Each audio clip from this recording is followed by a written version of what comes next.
네, 안녕하십니까. 유쾌한입니다. 계속 이어서 설명을 드리도록 하겠습니다. 외부 배관을 내부로 끌어들이는 작업을 진행을 합니다.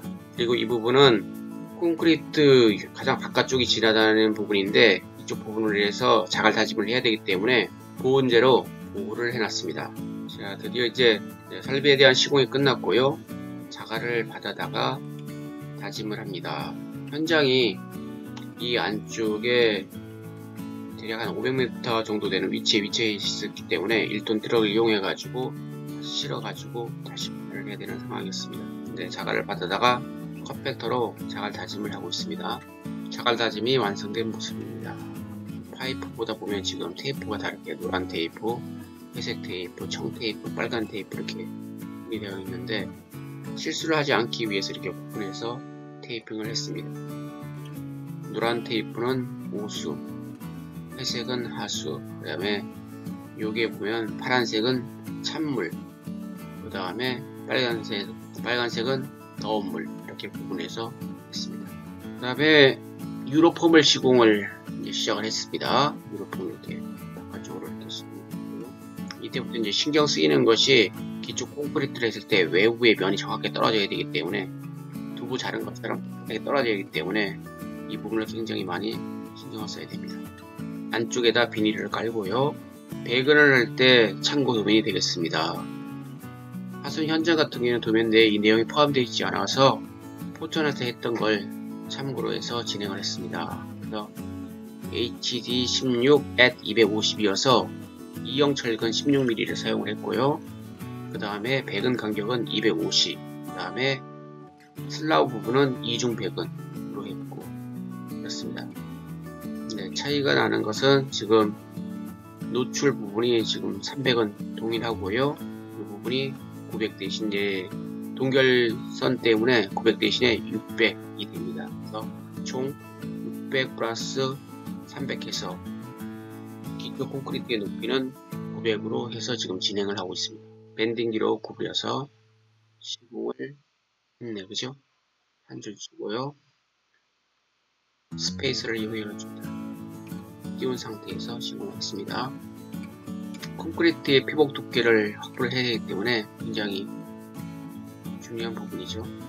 다음에 그 위쪽에다가 배근 한 줄을 더, 한 겹을 더 했네, 그죠? 그래서 이중 배근이 된 상태입니다. 자, 그 다음에 이 사진은 다른 현장의 사진인데요.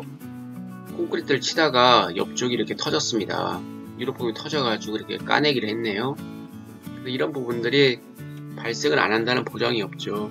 제가 아는 분의 현장에서도 이런 일이 발생을 했었는데 굉장히 곤욕스럽습니다. 일들이 많았습니다.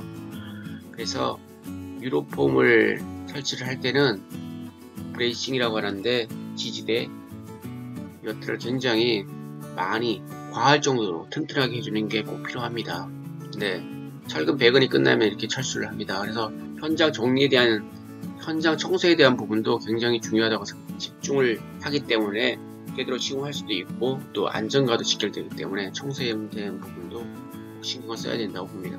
네, 드디어 이제 콘크리트 타설을 위한 준비를 완료를 하고 지금 드디어 시작을 하고 있네요. 네, 이날 타설을 어떻게 할 거냐면요. 공동마당에서 레비콘 차에서 이 딸딸이라고 하는 차에다가 싣습니다. 넣어주면요. 이 딸딸이가 와서 이쪽 뒤쪽에 있는 죽통에다 부어줍니다. 부어주게 되면 포크레인 바가지로 떠가지고 미끄럼틀에다가 넣어주면 여기서 사람들이 들어가서 펼치는 작업을 진행합니다. 그래서 좀 고생이 되는 그런 현장이었습니다. 근데 집을 지을 때 그래서 도로 확보가 굉장히 중요합니다. 레비콘 차량이 들어올 수 있는 3m 도로가 확보가 되어 있는지 안 되어 있는지 그게 굉장히 중요한 부분입니다. 이 집 같은 경우에는 다른 곳은 괜찮은데 한 부분이 좀 길이 좁은 곳이 있어가지고 레비콘 제가 못 들어와서 이렇게 작업을 하고 있습니다. 네, 이쪽에 죽동 차이고요. 레비콘 바가지 떠가지고 여기다 넣습니다. 긴 시간이 지난 다음에 드디어 타설을 완료를 했습니다. 콘크리트가 굳기 전까지 마지막까지도 이 기준선이 잘 지켜주고 있는지 기준선이 잘 지켜주는 것을 해야 되는 거죠. 5mm 이내로 밀리는 걸 막아내기 위해서 밀리지 말라고 보강을 했습니다. 네, 드디어 콘크리트 기초가 거의 완성이 되어 가고 있네요. 지금 여기에 사슴뿔처럼 생긴 이거는 머드실 앙카라고 하는 건데 내진 때문에 좀 더 보강을 해서 지금 시공을 하고 있습니다. 우리나라 현장에서 시공 방법을 제대로 지키면서 하느냐, 그게 좀 문제가 되고 있잖아요. 철물 하나에 대해서도 가이드라인을 지키면서 꼭 시공을 해야 되겠죠. 그래서 머드실 앙카에 대한 시공 방법에 대한 걸 잠깐 참고하도록 하겠습니다. 스트롱타이 홈페이지를 와보면 이런 설명서들이 있습니다. 네, 기초 콘크리트에 붙여서 머드실을 작업합니다. 네, 그리고 이제 시공 방법에 대한 것도 나와 있습니다. 규격에 대한 거, 그 다음에 또 어떻게 시공을 해야 되는지에 대한 방법이 나와 있습니다. 끝부분에서 최소한 4인치니까 10cm 정도 띄워서 시공을 할 것. 그 다음에 앙카와 앙카 사이는 최소한 8인치니까 20cm 정도를 띄워서 시공할 것. 이렇게 나와 있습니다. 이 방법대로 지키면서 시공을 해야 된다는 얘기가 되는 거죠. 그럴 때 하자가 없는 것이 되겠죠. 네, 다시 이 사진으로 돌아왔어요. 이렇게 시공했습니다. 이렇게 해서 콘크리트가 타설이 된 다음에 유로폼 다 제거하고요. 이 측면에 대한 방수 작업하고 그 다음에 단열 작업을 이제부터 시작을 할 겁니다.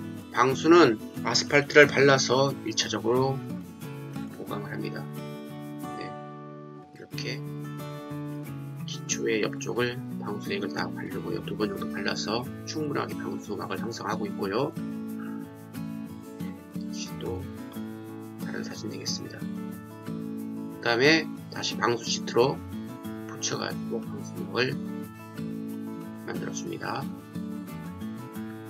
네, 2번에 걸쳐서 방수 작업을 했으면은 이제는 단열 작업을 합니다. 아이소핑크를 이용해서 단열 작업을 하고요. 이 기능은 이쪽에 있는 땅으로부터 외부의 냉기가 안쪽으로 침투하지 못하게 하는 차단막을 형성해 주는 거죠. 이런 시공을 안 하게 되면 난방비가 많이 드는 그런 문제가 발생할 수가 있습니다.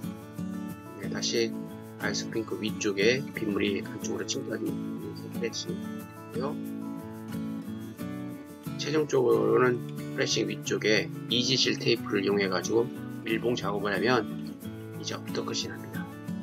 이렇게 해서 기초 공사에 대해서 마무리가 되었는데 꼭 중요하게 챙길 부분에 대해서 몇 가지만 얘기를 하고 정리를 하겠습니다. 처음에 우리가 봤던 마인드맵을 다시 한번 보도록 하겠습니다. 베이스 캠프 만들고요. 택지 평탄 작업 실시하고요. 이때 그라운드 레벨 우리가 정해야 되고요. 그라운드 레벨과 그 다음에 경계로부터의 거리를 계산을 해가지고 집터의 위치를 잡습니다. 텃박이 들어갑니다. 텃박이 한 다음에 그 다음에 오수, 하수, 상수에 대한 설비 시공하고요.